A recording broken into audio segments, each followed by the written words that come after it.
With the rumors that the next major event the MCU is gearing up for will be the adaptation of Secret Invasion, there's been a whole lot of talk about whether or not the Skrulls have already infiltrated Earth. Now let's backtrack a second. Secret Invasion is a story event in the comics that ran from June 2008 to January of 2009. It involved a quiet, long-term invasion of Earth by the extraterrestrial race of the Skrulls, a race that is now being introduced to the MCU in the upcoming Captain Marvel feature film. Characters in the Marvel universe in the comics turned out to be Skrulls in disguise. The Skrulls are shapeshifters, and the whole tagline of the series summed it up quite perfectly. Who do you trust? So today we're counting down our picks for the top 10 Avengers who might be a Skrull. And for context, we're not just looking at Avengers solely. We'll be taking a look at many a superhero in the MCU and heroic ally to determine what their potential as a Skrull would be like. So with that in mind, let's get to it.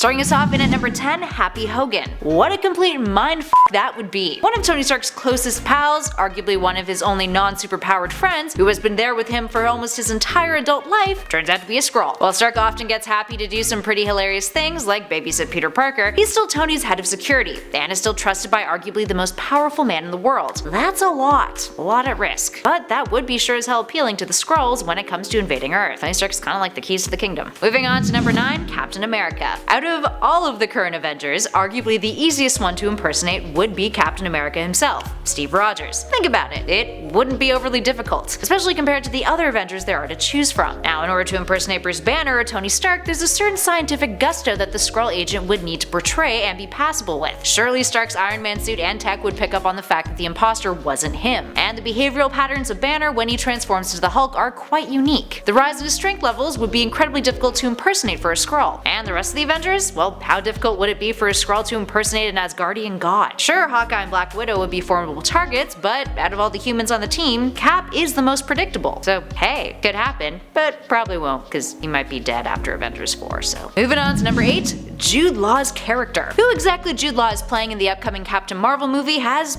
yet to be confirmed. There's a lot of speculation. Whether he's Marvel or if he's playing Jan Rog though. One theory about the character is that the reason why Carol ends up becoming Captain Marvel at the end of her solo film is because Jude Law betrays her, and she's prompted to leave the Star Force and the Kree Empire for good. We know that the Skrulls, who are being introduced in her feature film as we mentioned earlier, will be there, and their long conflicting past with the Kree Empire will likely be explored. So how better a way to betray Carol than to prove to be one of her enemies? How could this be debunked though? Well, it seems likely that the reason Carol screws off from the Star Force is simply because, hey, she was completely deceived, and had her memory wiped of all her wonderful and likely loving life on Earth, all so she could be used as a weapon by the Kree. That's one hell of a reason to abandon one's military duty in space. That's also assuming what we gauged from the trailer is accurate, but hey, could be entirely plausible. Moving on to number 7, Iron Fist, because at least he'd be more interesting then. Up next, number 6, Elektra. Getting back to something a little more serious at this number. If Elektra were to ever be a Skrull, for starters, the Netflix MCU television shows would have to cross over with the films, so here's hoping. But so that did happen. Consider this. In a 2008 Secret Invasion comic story event, one of the first characters on Earth that's discovered to have been a Skrull in disguise is Elektra. After she's killed in battle, her corpse is taken to Tony Stark. Now, while the MCU is notorious for taking creative liberties when it comes to setting up major story arcs in its universe, it seems likely that Elektra's role in Secret Invasion would likely be given to a different character that's more advantageous with how the MCU is currently set up, rather than a character from one of their Netflix shows. But hey, you never know. Up next, number 5, Pepper Potts. If Happy Hogan wasn't enough of a painful jab in the heart when it comes to betraying Tony Stark's trust, Pepper Potts would be like trust homicide. Now, there were a whole lot of theories as to why Pepper wasn't around as much in the MCU after Iron Man 3. Now, those can likely be chalked up to Academy Award winning Gwyneth Paltrow being a diva about her contract. But fans have also come up with many a speculation to justify her absence, including a dark theory that hypothesizes that she's been dead all along, and Tony has built a life model decoy of her in order to fill the void in his heart. But the theory that we're concerned with today is that she's actually a Skrull, and since Iron Man 3, after being injected with Extremis, people wondered why she didn't die like all of the other Extremis experiments did. Of course, you could argue that Tony Stark found a way to counter it, being a genius and all, but this theory speculates that Extremis actually killed her, and a Skrull quietly slipped in to take her place. Tony's love for Pepper could easily be used against him too. It'd be quite tragic. And at number 4, Maria Hill. Because you wouldn't have seen that coming. She's close to Nick Fury. She was high up in S.H.I.E.L.D., although we know how easy it is to infiltrate S.H.I.E.L.D., let's be honest. She's rubbed shoulders with many a superpowered individual, and she's gained the trust of some of the most difficult heroes to win over. I mean, she's pals with Black Widow, you guys, that's not easy to do. Maria Hill is exactly the kind of person that the Skrulls would want to impersonate. With access to all kinds of information and technology that Hill has, she would be an ideal target, and the Avengers would be completely unsuspecting of her. So would audiences. For the most part, although she has been quite important in the MCU, she's often on the sidelines. And as Jasper Sitwell proved in Winter Soldier, sometimes being on the sidelines is the most dangerous place of all. And at number 3, Norman Osborn. There's a really convincing theory kicking around the interwebs right now as to how Norman Osborn will be integrated into the MCU. Fans have pointed out that the roles that Osborn usually fills when it comes to Peter Parker have already been designated to other characters in Spider-Man Homecoming. The technology industrialist genius mentor for Parker is Tony Stark. Adrian Toomes is the threatening father of one of Peter's peers. Now, much of Peter Parker's high school days have been altered in the MCU too, so by the time Norman Osborn, Spidey's arch-nemesis, the Green Goblin, hits the scene, people expect that the MCU will take some creative liberties in integrating the character to the world. This theory speculates Osborn will actually be introduced as a Skrull who's been present on Earth for quite some time now. He ends up ditching his efforts for the Skrull Empire, gaining his own ulterior motives over the years, and has grown to love his son Harry. He discovers Parker, decides to get closer to him by arranging that Harry becomes his roommate at college, and somehow in the process he reveals his true Skrull self, which aesthetically is quite fitting of the Green Goblin persona if you think about it. Now, there could still be some sort of Goblin formula in the mix that makes him more sinister than just,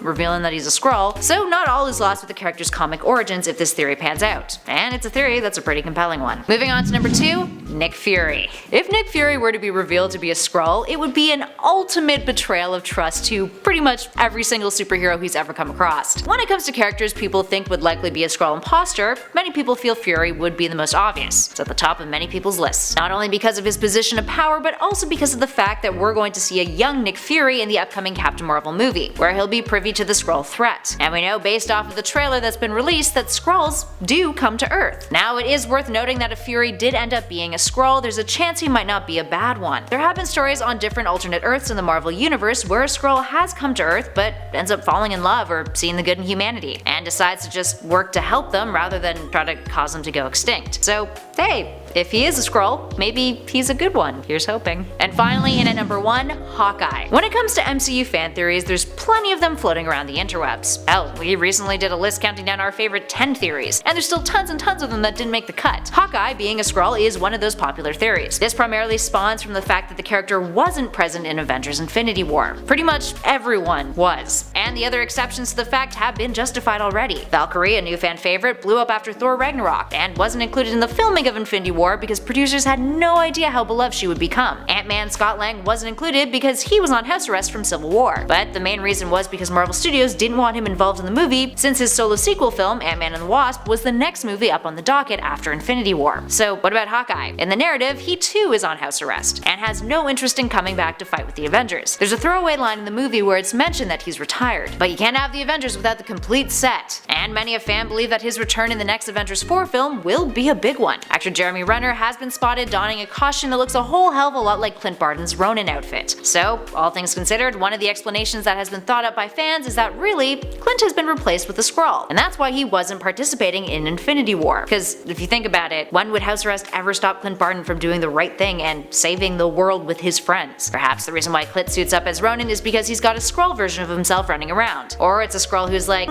ditching this silly arrow bullshit, I'm just gonna be a ninja instead. Either way, Clint is one of the more convincing candidates to be a Skrull. In terms of his timeline in the films and how impactful it would be on the other Avengers, he'd be a solid pick, and having him killed off because of it would be really painful. Plus, it also can't be Black Widow because, she's getting her own feature film, so don't really think she's an option like Clint is in that territory. Alright, there we have it, friends. So what do you guys think? Which of these characters stands a chance at secretly being a Skrull? Give us a shout in the comments below and let us know your thoughts. If you dug this video, spread the love and hit that like button, and be sure to subscribe to Top 10 Nerd for more videos just like this one. In the meantime, thanks for watching, everybody. I'll catch you all in the next one.